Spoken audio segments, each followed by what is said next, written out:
Bonjour les amis, et ben comme tous les matins maintenant, ma séance de gym et mon régime qui continue. Je suis à J5, c'est-à-dire le 5e jour de jeûne, avec aujourd'hui une bonne surprise, 1,4 kg de moins.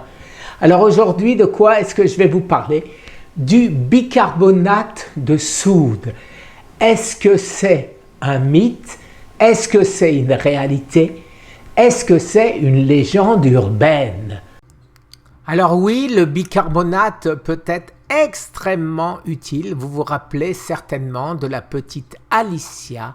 Hélas, sa maman ne nous a jamais répondu.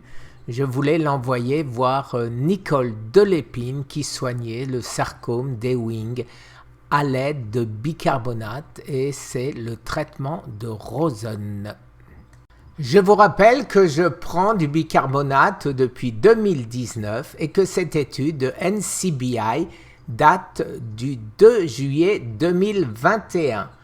Alors, c'est une vraie mine d'or puisqu'elle estime ce qu'on peut attendre du baking soda, bicarbonate de soude, au-delà de la simple légende urbaine.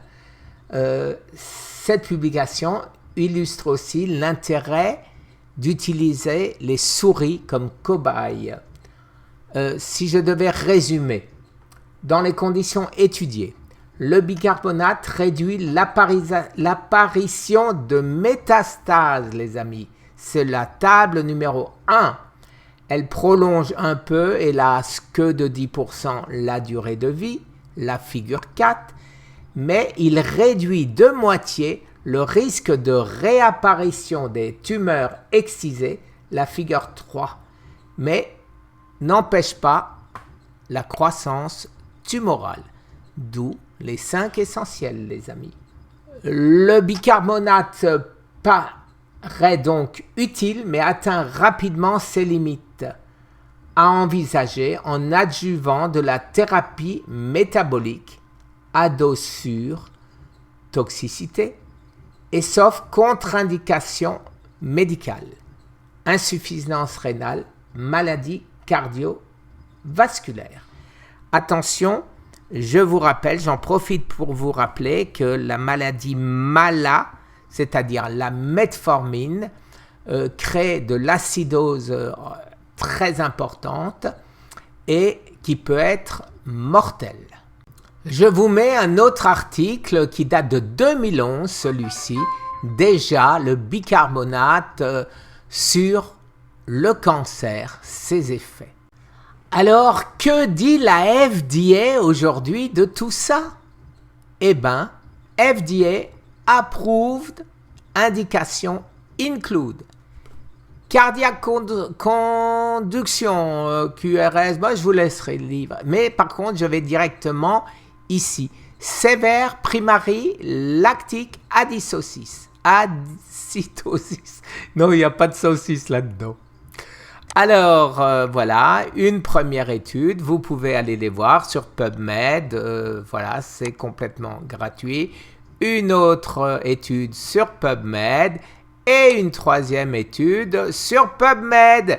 Et après, on me conteste en me disant que non, ça ne sert à rien. Alors, regardez la suite de la liste que la FDA a approuvée pour l'utilisation du bicarbonate de soude. Et il y a aussi quelque chose qui n'est pas approuvé. Mais voilà, là aussi, je pense que c'est un outil, les amis. Le bicarbonate est un outil parmi les autres outils que nous avons.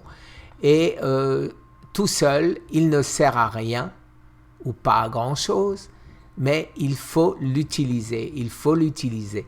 Alors, la seule question que je me pose, les amis, aujourd'hui, c'est qu'il faudrait, pour que la DHA soit efficace, il faudrait être en acidose. Or là, on se combat, comme je l'ai dit dans une précédente vidéo, l'acidose. Alors là, les études sont en cours. On vous dira si la DHA fonctionne aussi si on combat l'acidose. Merci les amis, je vous souhaite une excellente journée. Au revoir.